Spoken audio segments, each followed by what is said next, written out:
എനിക്കറിയില്ല. എനിക്ക് ഈ നടനെ വിളിക്കേണ്ടി വന്നു. ഞാൻ എൻ്റെ ലൈഫിൽ എക്സ്പ്ലനേഷൻ കൊടുക്കാത്ത ആളാണ്. ഞാനിപ്പോൾ വന്നത് എന്താണെന്ന് വെച്ചാൽ, ഈ 2 ദിവസത്തിൽ ഈ പറയുന്ന ആൾക്കാരെല്ലാവരും വന്നിട്ട് ഇതിൻ്റെ സത്യാവസ്ഥകൾ പറയും, എന്നെ ഇതിൽ നിന്ന് പുറത്താക്കുമെന്ന് ഞാൻ വിശ്വസിച്ചു. ബിക്കോസ് ഇവരെല്ലാവരും എൻ്റെ ഒരു പോയിന്റിൽ വളരെയധികം അടുത്തുള്ള ഫ്രണ്ട്സായിരുന്നു. ഇതാരും ചെയ്യാത്തതുകൊണ്ടും ഇതിൽ കേസ് എന്താണെന്നും, ബിക്കോസ് നിങ്ങളെല്ലാവരും എടുക്കുന്ന ന്യൂസ് തന്നെയാണ് ഞാനും കേട്ടുകൊണ്ടിരിക്കുന്നത്. എൻ്റെ ഒറ്റ കോൺഫിഡൻസ് എന്ന് വെച്ചാൽ ഞാൻ ഇയാളെ തൊട്ടിട്ടില്ല. സംസാരം ഉണ്ടായിട്ടുണ്ട്.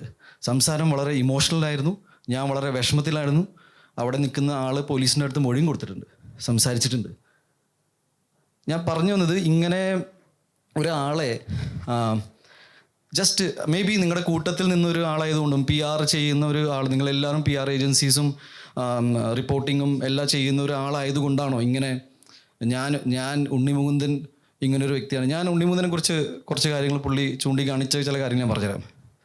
എൻ്റെ സ്വഭാവത്തിൻ്റെ പ്രശ്നം എന്താണ്? എൻ്റെ സ്വഭാവത്തിൻ്റെ പ്രശ്നം, ഞാൻ ആരോട് എന്ത് ചെയ്തു എന്നാണ് ഈ പറയുന്നത്.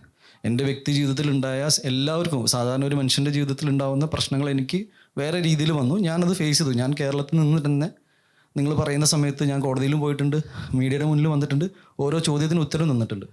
ഞാൻ എവിടെയാണ് ഓടിപ്പോയത്? എന്താണ് എൻ്റെ ലൈഫിലുണ്ടായ പ്രശ്നങ്ങൾ?